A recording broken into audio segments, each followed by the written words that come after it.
హరి ఓం ప్రణామం.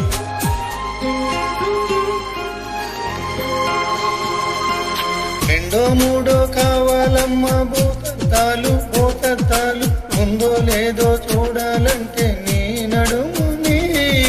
గంటల కొద్ది కావాలంట జలపాతాలు జలపాతాలు, ఎరిగే కొద్ది తీర్చాలంటే నీ వేడిని. లెక్కకు మించి జరగాలమ్మా మొదటి రాత్రులు, మక్కువ తీరక చేయాలంటే మధుర యాత్రలు.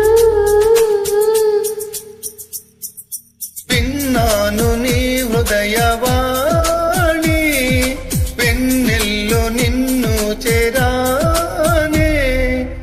మన్మధుడే బ్రహ్మను పోని సృష్టించాడేమో గాని, 60 కేజీల దుడుకుతనాన్ని అలుపన్నది ఎరుగని రవితేజాన్ని. పలికింది